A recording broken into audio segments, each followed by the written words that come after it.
Of cloud computing has changed networking in many ways. And if you're a network administrator, you know that in the cloud, we don't usually have physical routers, switches, and other infrastructure devices.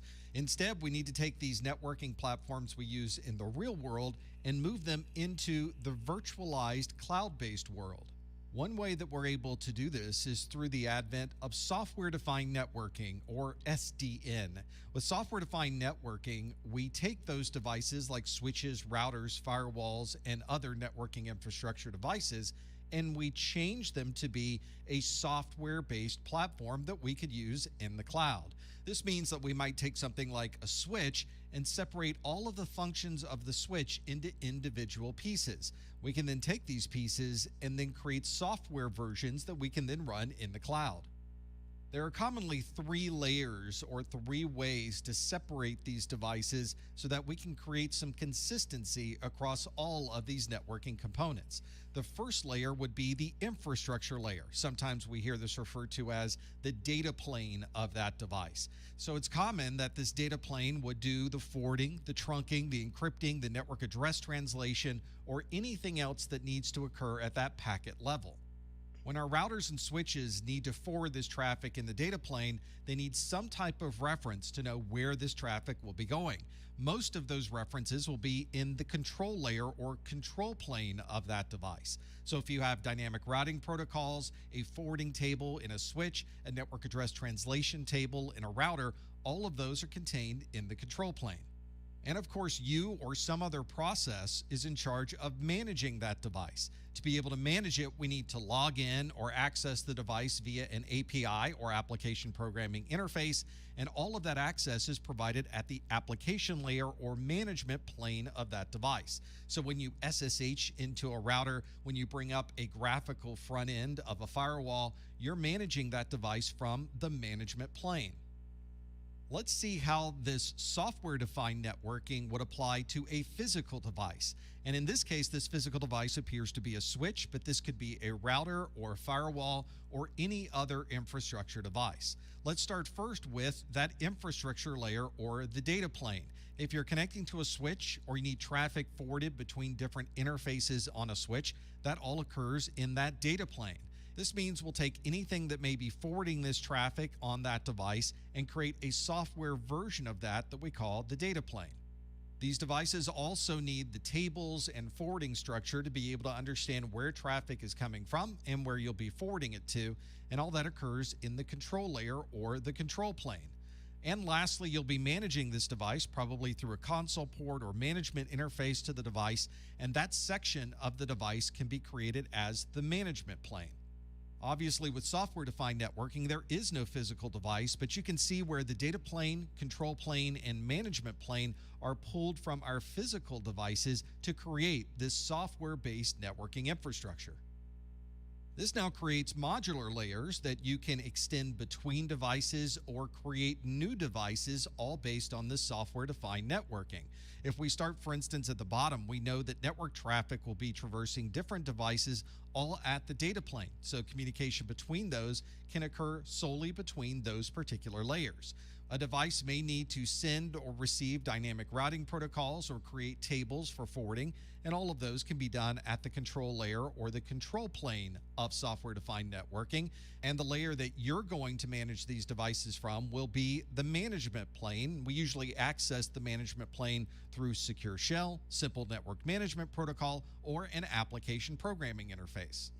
You can see that the software-defined networking takes these very standard categorizations and extends them across multiple networking devices to create a very modular architecture. This allows you to have a software-based version of these network devices that we use on our physical networks and be able to deploy them and use them in a cloud-based infrastructure.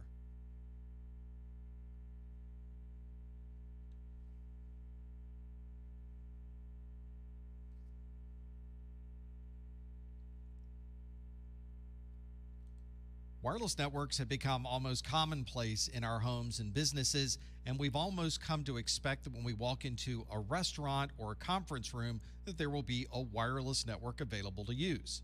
The standards for these wireless networks come from an IEEE Land-Man Standards Committee. This is the IEEE 802 committee, and the wireless networking part of this committee is the 802.11 standard. But as you're probably aware, there are many different wireless standards, and in this video, we'll step through each one of those 802.11 standards. Instead of referring to these as 802.11 wireless networks, you'll often see this abbreviated as a Wi-Fi network. This is a trademark from the Wi-Fi Alliance, who's responsible for testing the interoperability of all of these different wireless devices. The first standard we'll look at is the one from the very beginning. It's the 802.11a. This is one of the very first wireless standards that was released back in October of 1999. It's a standard that operates exclusively in the 5 gigahertz frequency range. It can use other frequency ranges with special licensing, although these days you don't often see very many 802.11a networks still around. The 802.11a wireless standard operates at 54 megabits per second. And although this doesn't seem very fast now, back in 1999 when this was first released, that was a great deal of speed on a network that suddenly was able to operate wirelessly. Because we are operating at 5 gigahertz frequencies, we don't tend to have the same range as lower frequencies such as the 2.4 gigahertz range that's used by 802.11b. With these higher frequencies, the objects around us tend to absorb the signals, whereas with 802.11b, they tend to bounce off of those devices, and therefore we get a little bit more distance from a 2.4 gigahertz base network. As I mentioned, it's not common to see 802.11a in use these days, and very often this will be a type of network that has already been upgraded to a much faster and newer standard. At about the same time that 802.11a was released, the IEEE also finalized the 802.11b standard. This is not an upgrade to the A. Instead, this is a completely different standard that operates with different frequencies and different speeds. 802.11b operates in the 2.4 gigahertz range, and its maximum speed is 11 megabits per second, which is certainly much slower than the 54 megabits per second we were able to get with 802.11a. So why would we choose the slower 11 megabit per second wireless standard when a 54 megabit standard already was available? In many cases, this is associated with the frequency in use. As I mentioned earlier, 2.4 gigahertz frequencies tend to bounce off of devices instead of being absorbed, and therefore we get a bit longer distance in 2.4 gigahertz networks. This, of course, will depend on the type of environment. If you're in a warehouse, you may choose 802.11a because there's so much open space. But if you're in an office setting with a lot of people and desks, you may choose 802.11b because that frequency works a lot better in that environment. One challenge we have with this 2.4 gigahertz range is that wireless networks are not the only devices that can use those frequencies. It's very common to see things like baby monitors, cordless phones, or even the Bluetooth standard take advantage of 2.4 gigahertz frequencies. This means that we could have frequency conflicts when trying to communicate using all of these devices simultaneously in one single area. It's also difficult to find 802.11b networks that might still be operating, and if you do run into an 802.11b network, it's probably because you're upgrading it to a newer version. One of the first upgrades available to these 802.11b networks was the standard for 802.11g. This was released in the June 2003 timeframe, and just like 802.11b, 802.11g also operates in the 2.4 gigahertz range. The reason that this was such a useful upgrade for folks running 802.11b was that we increased the speed on the G standard to 54 megabits per second, which is about the same as we found with 802.11a. This 802.11g standard is backwards compatible with the B standard. That means that we could upgrade our access point to the 802.11g and still continue to use our B devices on the same network. And although 802.11g operates at higher speeds, it still suffers from the same frequency conflicts that we have with the 802.11b because all of these devices will be using 2.4 gigahertz frequencies. In 2009, a new standard was released that effectively upgraded 802.11a, B, and G to a new version of 802.11n. As you probably noticed, it can be confusing to keep track of all of these different letters and numbers. So instead of using the standard name of 802.11a or 802.11g, we're now referring to these standards as Wi-Fi standards. So 802.11n can also be called Wi-Fi 4. Technically speaking, 802.11a, b, and g could also be called Wi-Fi 1, 2, or 3, but because those standards are so old and indeed difficult to find implemented on anyone's networks these days, we are starting with Wi-Fi 4 as the standards for this numbering scheme.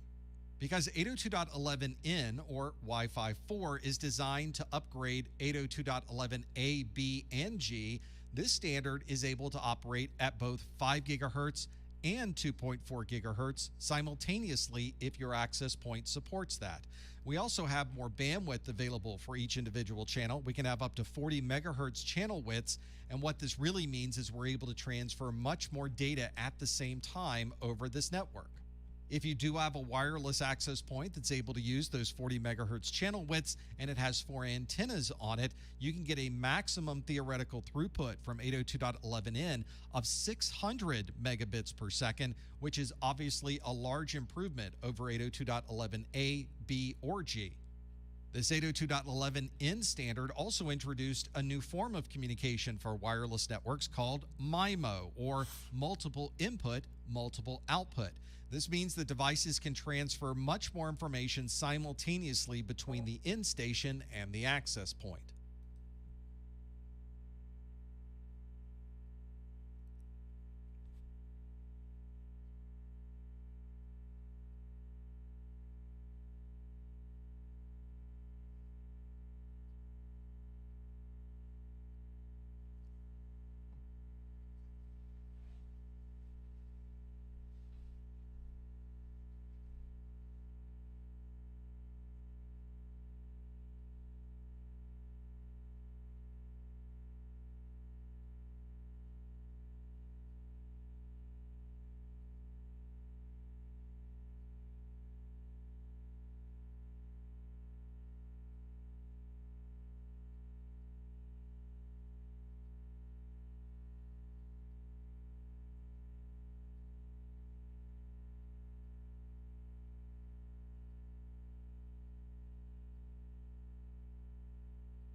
In January of 2014, we introduced 802.11ac, which we now refer to as Wi-Fi 5.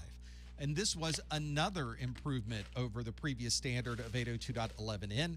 Wi-Fi 5 operates exclusively in the 5 gigahertz range. So unlike 802.11n, there is no 2.4 gigahertz available in Wi-Fi 5. We can also use much more of that wireless spectrum simultaneously because 802.11ac will support up to 160 megahertz of a channel bandwidth. This translates into more channels that can be used simultaneously and therefore more data that can be transferred over that wireless network simultaneously. This standard also changes how information is transferred over that wireless network. We refer to this as signaling modulation, and this also increased the amount of data that was able to be transferred at any particular time. This newer 802.11ac standard not only uses multiple input, multiple output, but increases the capabilities of that MIMO by adding multi-user MIMO, so multiple users could be communicating over multiple input and multiple output simultaneously. This standard supports up to 8 of those multi-user MIMO streams, which translates into a maximum total throughput of nearly 7 gigabits per second for 802.11ac. We mentioned earlier that 802.11ac operates only in the 5 gigahertz band. But if you look at access points that may be available to buy, you'll see some of them say that they are 802.11ac access points that operate at 5 gigahertz and 2.4 gigahertz. In those cases, the communication that's occurring at 2.4 gigahertz is actually using the 802.11n standard, and anything at 5 gigahertz is using the AC standard. The upgrade to 802.11ac arrived in February of 2021 with the 802.11ax standard, or what we call the Wi-Fi 6 standard. This is a standard that operates at either 5 gigahertz frequencies or 2.4 gigahertz frequencies, and on some access points can use both of those simultaneously. This standard also supports many different channel widths, so we can have bandwidths of 20, 40, 80, and 160 megahertz for people communicating on that wireless network. If we look at the standards for 802.11ax, we can get a total throughput per channel of about 1.2 gigabits per second. This is a relatively small increase in throughput when you compare it to other improvements in the standards through the years, but there is a difference